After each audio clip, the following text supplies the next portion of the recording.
Hello বন্ধুরা, SD লাইফে তোমাদের সবাইকে স্বাগত জানিয়ে শুরু করছি আজকের ব্লগ। কেমন আছো তোমরা সবাই? আশা করি ভালো আছো, আমিও ভালো আছি।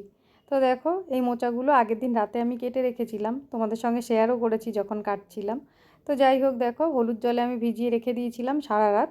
তারপরে এই যে সকালবেলায় প্রেশারের মধ্যে দিয়ে দিচ্ছি। এবার প্রেশার কুকারে 2-3টে সিটি দিয়ে নেব। তো মোচাগুলো দেখো আমি প্রেশার কুকারে দিয়ে বসিয়ে দিয়েছি।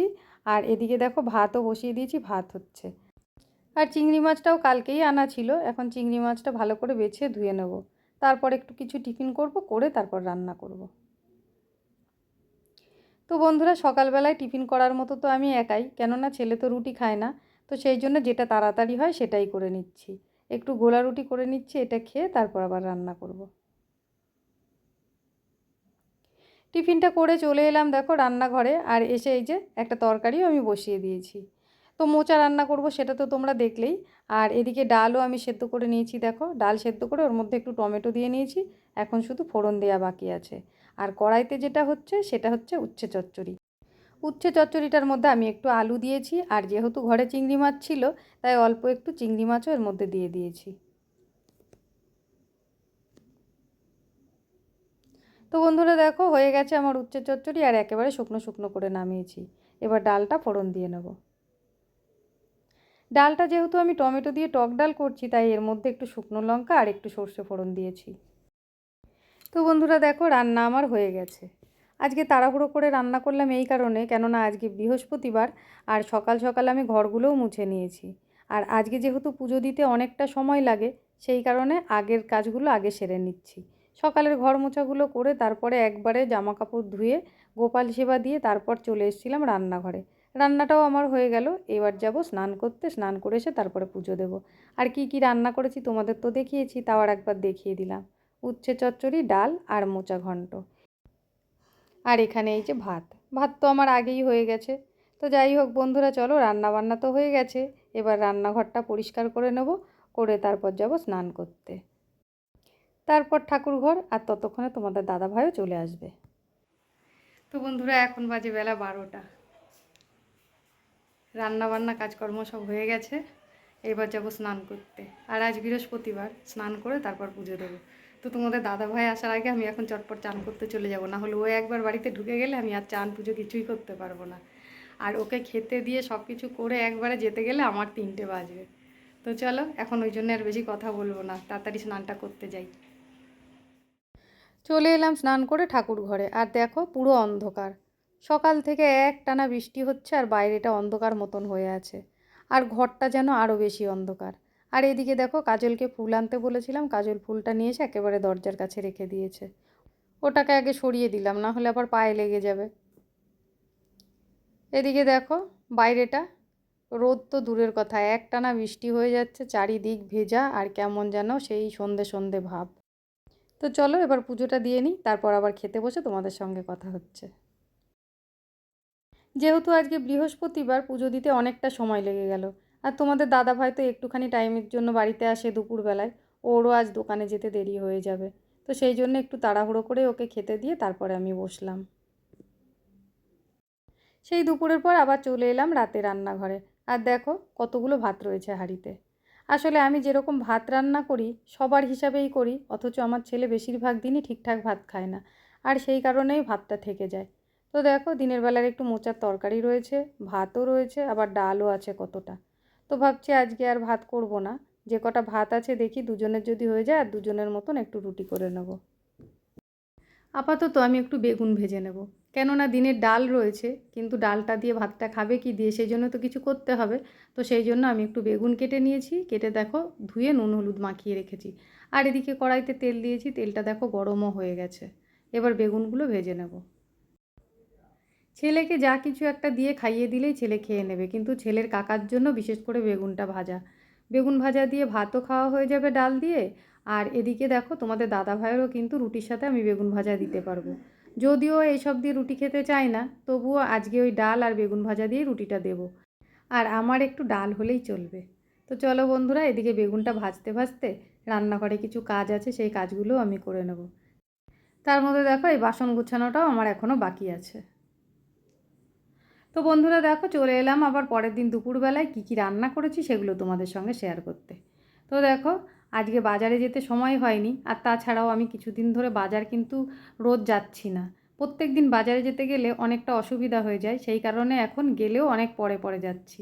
তো যাই হোক, আজকে কী কী রান্না করেছি সেটা তো তোমরা দেখলেই। ডিমের ঝোল করেছি আর ডাল সেদ্ধ করেছি, আর এইটা হচ্ছে পটল সর্ষে। পটলটা এইভাবে রান্না করলে তোমাদের দাদাভাই খায় না, আর আমার ছেলেও খায় না, ও তো পটল দু চোখে দেখতে পারে না। তো আমি আর ভাই খাবো বলে আমি আজকে এইভাবে রান্না করলাম, অনেক দিন পর ইচ্ছা হলো সেই জন্য। তো চলো, রান্না তো হয়ে গেছে, এবার রান্নাঘরটা পরিষ্কার করে নিই।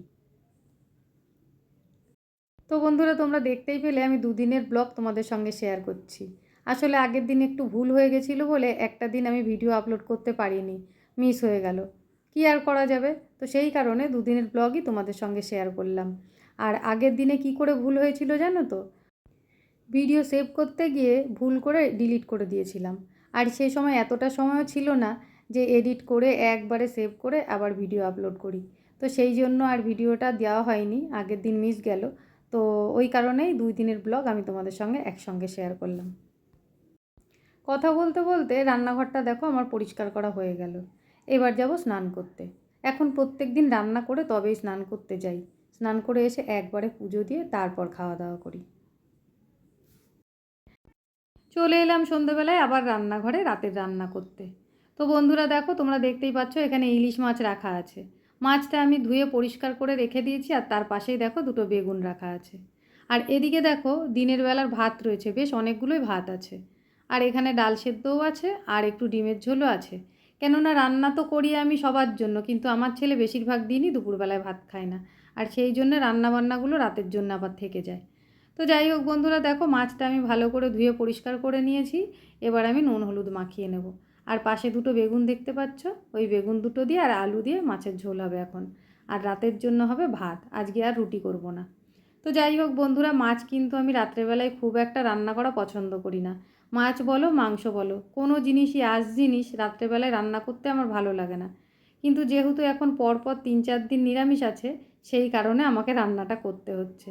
তো যাই হোক নুন হলুদ মাখিয়ে নিই, তারপরে মাছের ঝোলটা একদিকে আমি করে নেবো, একদিকে ভাত করে নেব। এমনিতেই সারাদিন সংসারের কাজ কর্ম, তারপরে রান্না বান্না সব কিছু সেরে তারপরে রাতে আর মনে হয় না ভাগে ভাগে রান্না করি। সেই জন্য তাড়াহুড়ো করে মনে হচ্ছে কতক্ষণে রান্না করে রান্নাঘর থেকে বেরোবো। মাছটায় নুন হলুদ মাখিয়ে রেখে আমি 1 কাপ চা করে নিয়ে ঘরে চলে গেছিলাম। চাটা খেয়ে এসে আবার দেখো কড়াই বসিয়ে দিয়েছি, তেলও দিয়ে দিয়েছি, তেল গরম হয়ে গেছে, এবার মাছগুলো ভেজে নেব। তো মাছগুলো আমি খুব একটা ভাজবো না, এপিট ওপিট করে নামিয়ে নেব। ইলিশ মাছ বেগুন দিয়ে আলু দিয়ে ঝোল করলে অনেকে কাঁচা মাছটাই ওর মধ্যে দিয়ে দেয়, কিন্তু আমাদের বাড়িতে কাঁচা মাছ রান্না করলে কেউ খাবে না, সেই কারণে একটু ভেজে নেওয়া। তো ইলিশ মাছ বেশি ভাজবো না, বেশি ভাজলে স্বাদ থাকে না, সেই জন্য এপিট ওপিট করে তুলে নেব। তো দেখো এক পিঠ আমি কোনো রকমে একটু ভেজে নিয়েছি, নিয়ে তারপরে মাছগুলো সব উল্টিয়ে দিয়েছি। এবার কড়াই থেকে তুলে নেব।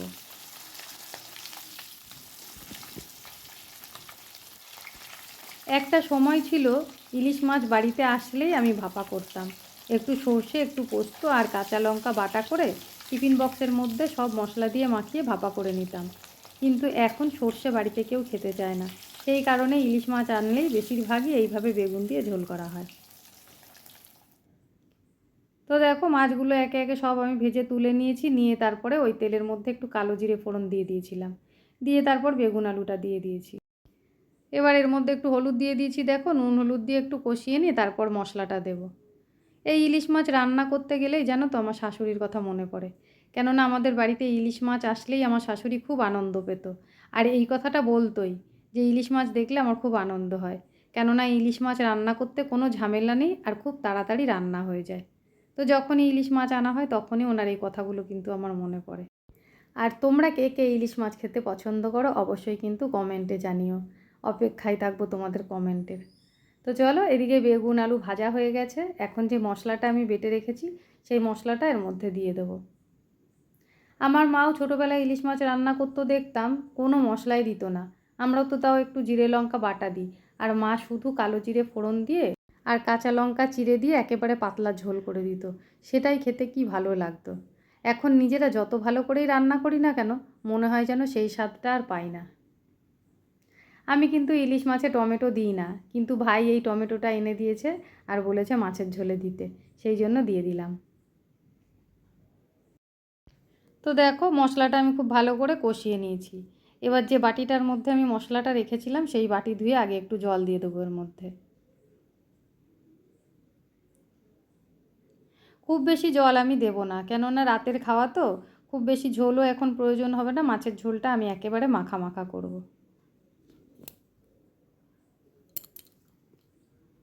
তো বন্ধুরা দেখো রেডি আমার মাছের ঝোল, দেখতে কেমন হয়েছে কমেন্টে জানিও। আর আমার আজকের ভিডিওটা এই পর্যন্তই, তোমাদের কেমন লাগলো অবশ্যই কিন্তু সেটাও কমেন্টে জানিও।